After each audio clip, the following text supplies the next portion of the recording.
Tantor Audio, a division of Recorded Books, presents The Ties That Bind, Book 3, Part 1, by D.A. Young. Narrated by J.F. Harding and Mari. Chapter 1. 1994. Christmas Eve. Albuquerque, New Mexico. Ransom, I did it. No sense in beating around the bush. I don't expect you to understand. Hell, I don't even get it. Except, nothing hurt in the darkness. I was in my element and felt safest there. Peaceful and free as a fucking bird, where no one could touch me. I know that's the last thing you ever wanted to know about me, but I was never meant for the pearly gates, oh noble Saint Ransom. You tried to do the right thing, but in the end, it always backfired with me and cost you. We may have shared a womb, but from birth, our paths diverged. Mine was unchangeable, and never yours to walk or understand. Cheer up. At least your life will be easier without me in it, screwing shit up. Believe me, it's better this way. Especially with Billy.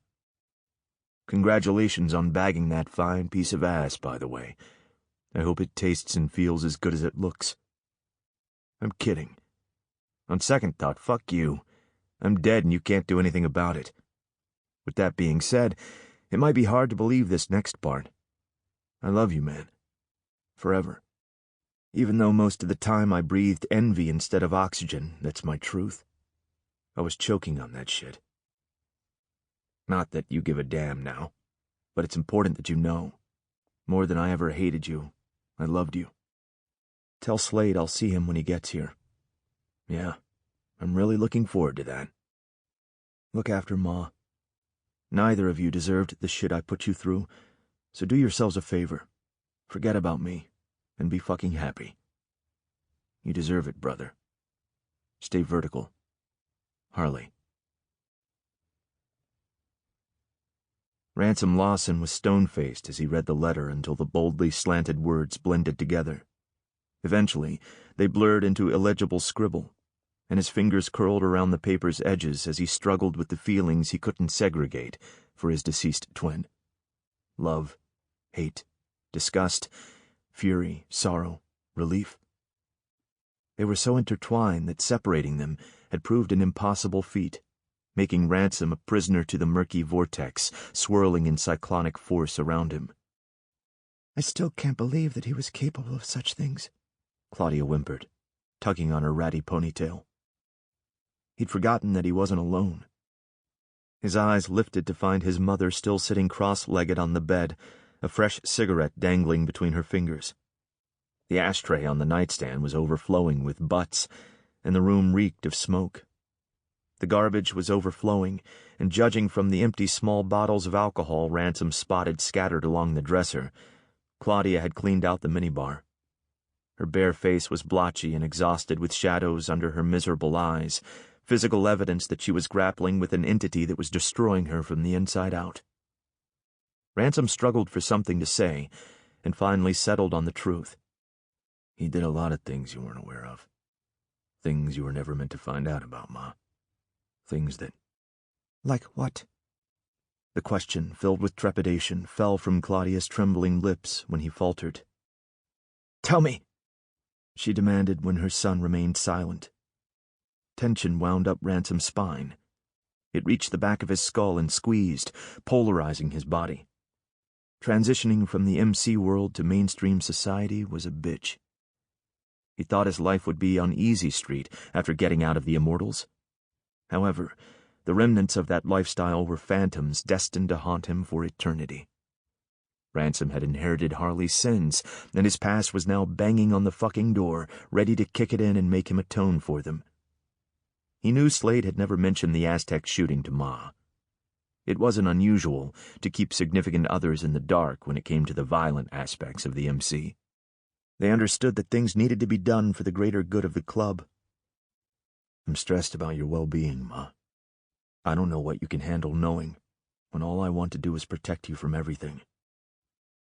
Claudia blew her nose and stared down at her chipped nails and the frayed edge of her sweater. Seems like the time for that has come and gone, baby.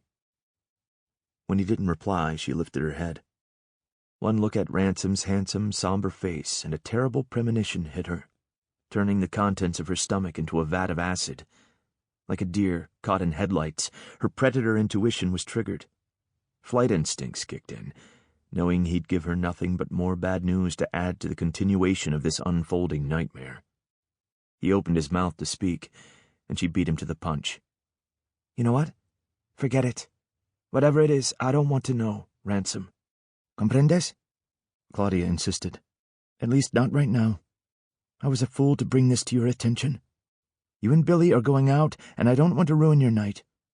Go and have a good date. We'll speak another time. Knowing the pain he was about to inflict on his mother was killing Ransom. You know I love you, Ma. That there is nothing on God's green earth that I wouldn't do in order to protect you. That I'd rather die than hurt you. His eyes held hers urgently, needing confirmation of those facts before he ripped her world apart.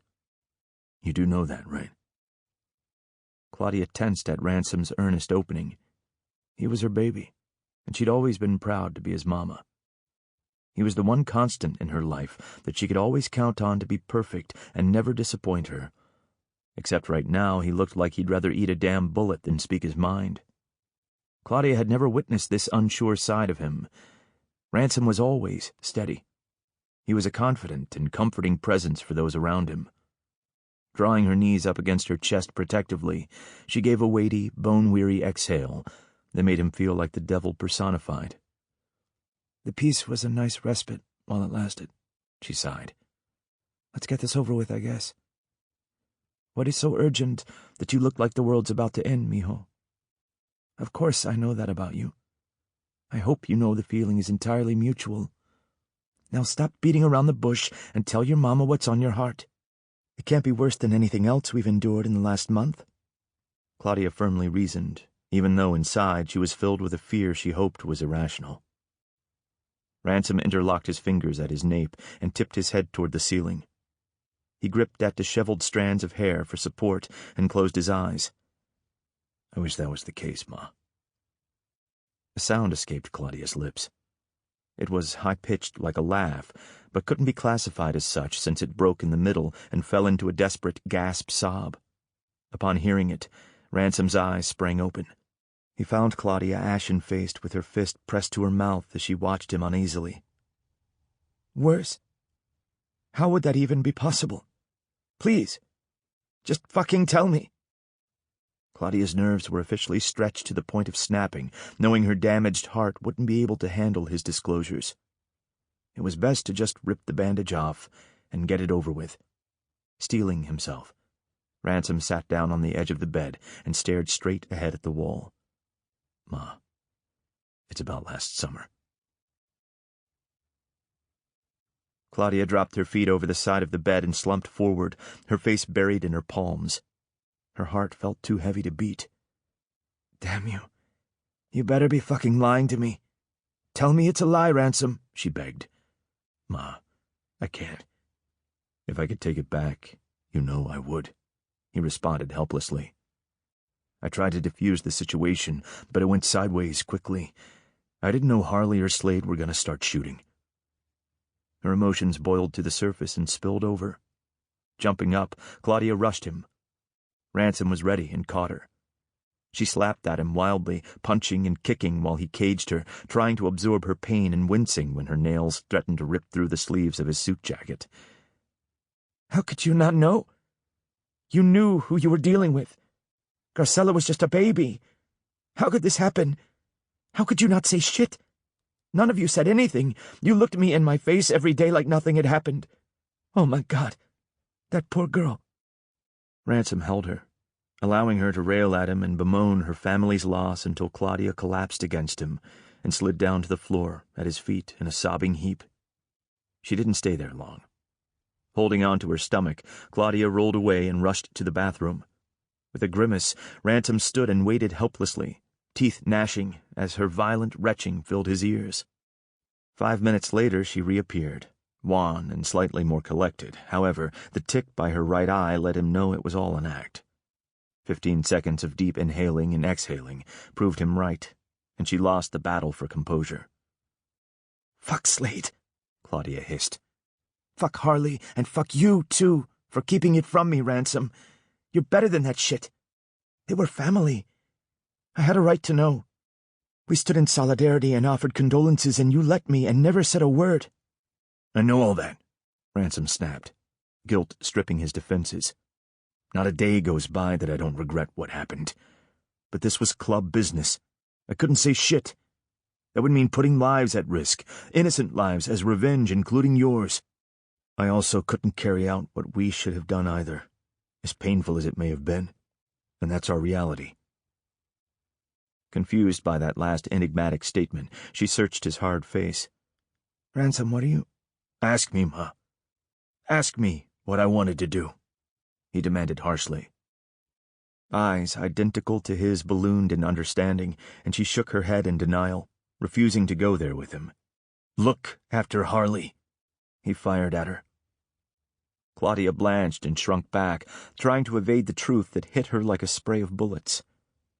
"I was his keeper. That's what you expected me to be above all else, wasn't it? Before considering doing the right thing, yeah? Protect him. I did that for you in the club because that's what was expected of me. I was loyal to a fault. Because of that, I can't undo it. So I need to find a way to make peace with it. I'm trying to do right by me, you, and Billy, and I don't want any more fucking secrets between us. I just want a clean slate. Can you understand that?" Of course Claudia could, but this was fresh pain thrown on top of an accumulating pile of betrayal and hurts to her. She needed some time to come to terms with it.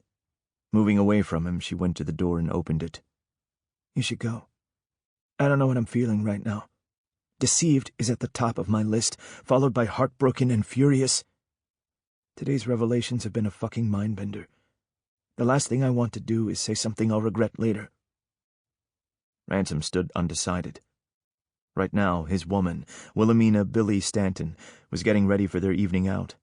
They were going to the Christmas festival, then dinner, and planned to attend midnight mass afterward. He left their room, happy and content, after spending the afternoon in bed with Billy.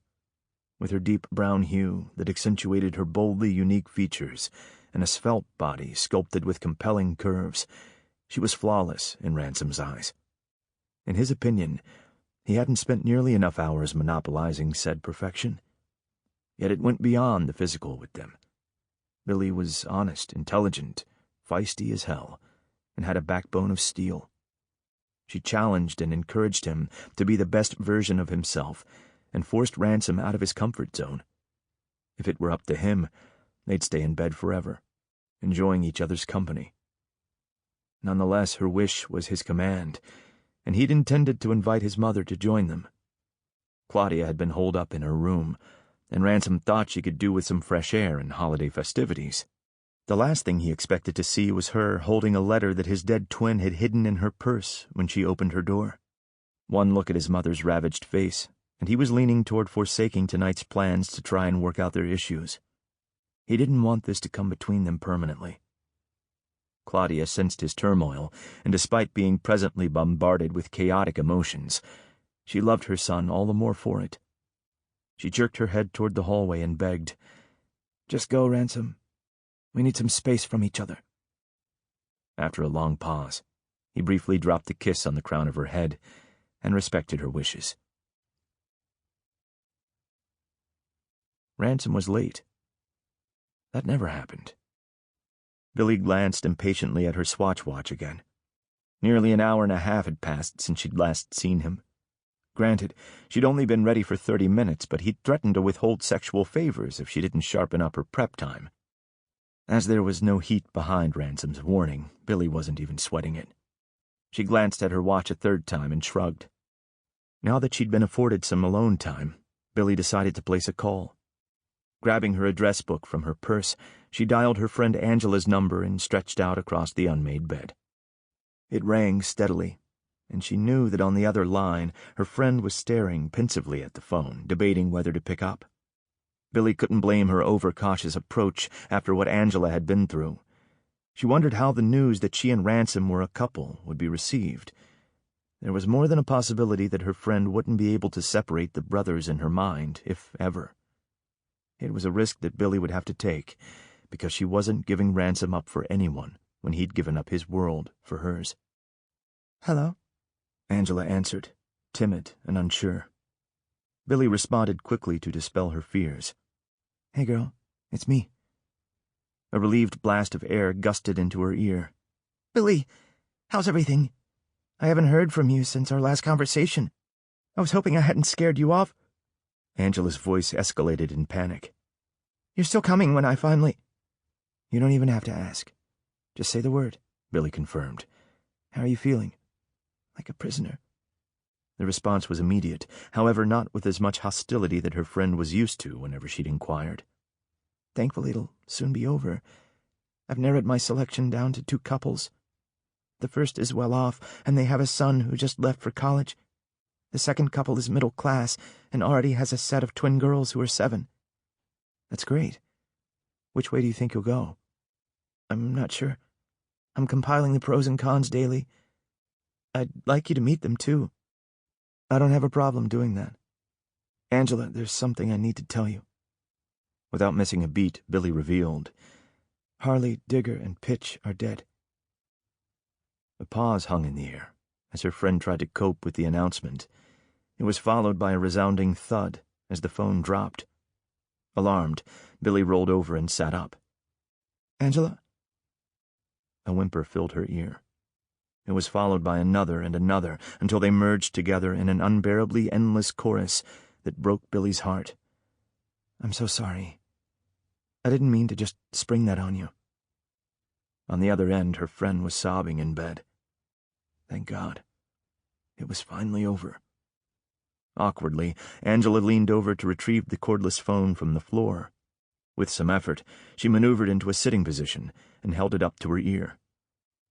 No, don't be sorry," Angela insisted brokenly. "I don't even know where to start. But when? How?" "Harley committed suicide and—" Billy faltered before telling the lie her man and father insisted that she stick to. "Ransom took care of the others." "I see." Angela laughed shrilly. She couldn't help it. Relief had made her woozy and slightly hysterical. The devil and his sidekick were dead. "God, if you only knew how much time I've prayed and fantasized about those 2 meeting a deserving fate. The fear and stress of constantly looking over my shoulder, wondering if they had found me again and were watching. Tell me, did Ransom make them suffer? Why did that bastard choose to end his life?" Because Ransom had found out what he did to Carmelita and others and planned to end it for him. Billy spoke bluntly. "Our last conversation ended rather abruptly. There are things you don't know about other than Carmelita's murder. Things you need to know going forward." "Like what?" Angela asked, sniffling. "Like after Ransom brought you back to your hotel, he returned to Chatham and beat the shit out of Harley for what he did to you." At her friend's sharp intake, Billy added, "He was black and blue, Angela. Ransom never forgave him for what he and Digger did to you. He despised what Harley had become." "I still can't believe he helped me that day," Angela mused. "I said something to the effect of I wanted him to pay, and he assured me he would. I thought he was just trying to pacify me and get me out of his hair. He really is like a guardian angel, huh?" "Ransom is the best," Billy emphasized. "He's a badass. All instinct and a rule-breaker. Despite his tough exterior, he's smart, got an enormous heart, and loyal to a fault in my—" Angela's sharp intake of breath interrupted Billy's spiel. "Wait. How do you know so much about him? You're speaking like you really know him. That can't be possible." She trailed off in confusion. "What gives, Billy?" "I can speak and swear on him with my life because I do know him. Ransom and I are in love, Angela." "You're what?" Billy laughed at her disbelief. "I didn't stutter, girl. I met him on the side of the highway after he dropped you off at the hotel. It sounds tacky, I know. I'll fill you in later.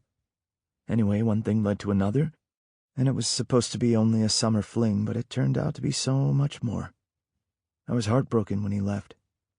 That's why you wouldn't give Kent or anyone else the time of day, Angela realized.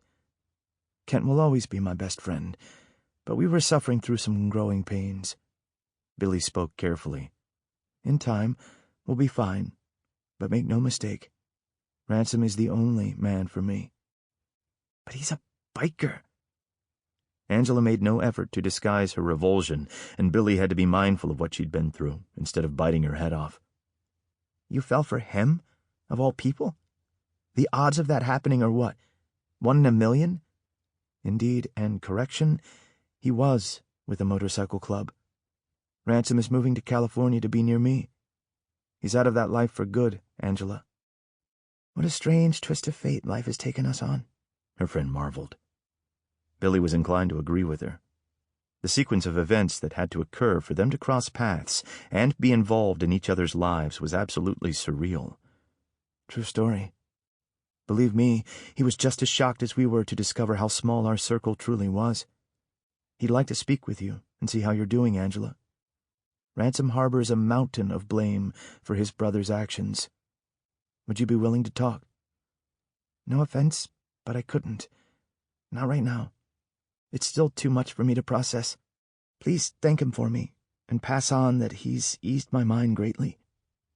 With a hint of suspicion, she asked, You didn't tell him that I was pregnant, did you? No. That's your business, and I'll respect it, Billy replied, clinging to her reluctance on the subject. It is weird not being able to confide in him about it, though. We share everything with each other. Angela winced. She was happy for her friend, yet jealous, too. Would she ever be able to trust a man again? And on such a deep level, with no barriers? She stared at her huge stomach and shuddered with revulsion at the thought of such intimacy. There were nights where she slept with the pillow over her face and screamed into it as she relived the longest night of her life. Angela still heard their laughter and excitement and felt them invading and violating her as they broke her mind, body, and spirit. If Ransom hadn't come along, she honestly didn't think she would have made it out of that room alive. Still, I'd appreciate it if you didn't, Billy, especially if we're both going to be in your life. I value your friendship immensely. Hopefully you feel the same enough to understand that I want as little reminders of what happened to me as possible moving forward. I wouldn't betray you like that, hon. I know you wouldn't. Angela gave a tired sigh and rubbed her face sleepily. Do you think I'll ever feel normal again? That's all I really want, Billy. To pretend nothing ever happened. Billy repositioned herself against the pillows and crossed her legs, careful to keep her boots off the bed. She closed her eyes and thought about her mother's passing. How many times had she wished to push back the hands of time and go back to what felt safe and familiar? The longing for Melody would never fade, but she always seemed to be present and guiding her daughter with her wisdom. Plus, her family, friends, and Ransom had made her loss a little more bearable. Billy was determined to give Angela the same support system. Honestly, no, you won't. Hopefully you'll find a new normal with me pushing and cheering you on every step of the way, Angela. Everything you do from that point on will belong to only you. You'll be free to take things slow or run, arms outstretched, to embrace the future you create.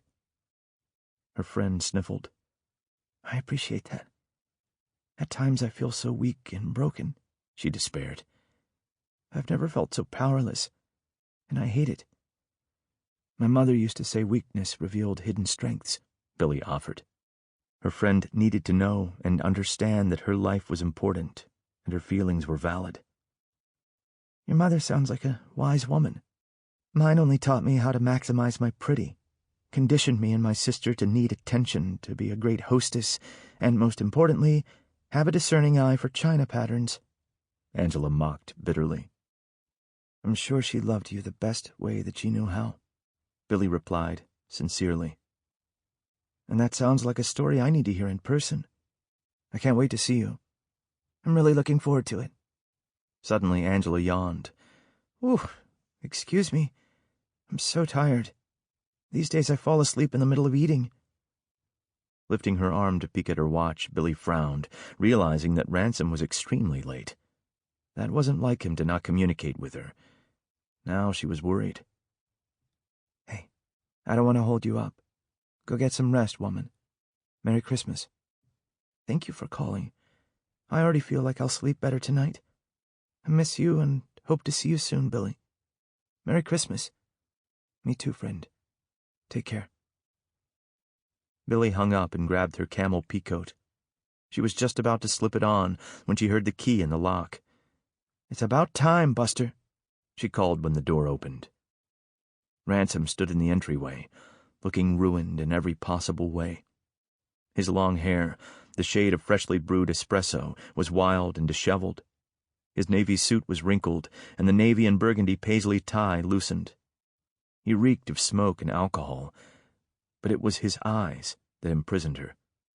They were filled with such defeat that Billy forgot to be irritated of him being MIA. He was a fucking wreck. Fear squeezed her heart, and she wasted no time digging in with questions. What's going on, Ransom? You look like hell. Where have you been? Are you okay? Stricken, she grabbed his face and searched it anxiously and followed that with a body check for injuries and found none. What happened, baby? He shook his head and licked his parched lips. The alcohol coursing through his veins had muddled his thought process slightly. What do you think happened, Billy? Harley happened. Doesn't he always? Billy shook her head in confusion. I don't understand. What does that even mean, Ransom? I don't mean to be insensitive, but how? He's dead. Ransom opened his eyes and smiled thinly at her naivety. You know firsthand that means nothing, Wild Thing. The memories linger or even pay you a visit in the form of a letter they left behind, admitting to their fucked-up deeds. She wrapped her arms around him. Underneath the stench of tobacco smoke and alcohol was the real Ransom, his goodness shining through like sunshine. Oh, babe. His arms encircled her and crushed Billy to him, needing physical proof that his life was about to get better. Ransom murmured in her ear, I had to come clean with Ma about some other shit he'd gotten the MC tangled in last summer before you hit town. It was the catalyst that set everything off. In doing so, I had to break her heart. He pulled back, and the furrow between his brows and creases of worry in his forehead were sure signs that his inner demons were wreaking havoc. The outcome was inevitable, but it had to be done, babe, Ransom said tiredly. Billy's heart was hemorrhaging for him. God, she couldn't wait to get him to California for good. He needed a fresh start so badly. No one deserved it more. She cradled his face and stroked the full beard covering his granite jaw. I believe you. You're a good man, Ransom. Don't ever forget that. You said your piece, and the ball's in Claudia's court now. It's time for you to move on. He dropped his forehead to hers. Mossy eyes with flecks of amber around their center were steeped in pain and bore directly into bright onyx orbs that appeared almost ethereal. Ransom loved the intimacy of eye contact with Billy. It was hotter than foreplay with the woman whom he couldn't remember that preceded his Wild Thing. And her smile? A loaded gun, trigger pulled with a direct shot to his heart every time she aimed it at him. Ransom still marveled at the universe's mysterious ways and fate's orchestration that had brought them together. Under a harsh desert sun, chrome and leather collided with diamonds and silk. They'd crossed paths on the side of a road, and that meeting had been transformative. Ransom knew in an instant that he had to have Billy. One look at her, and a single thought confirmed what his heart already knew. They belonged together. It was as if his life rewound in a split second and decided to restart at that moment. Nothing and no fucking body was getting in the way of what was inevitable between them.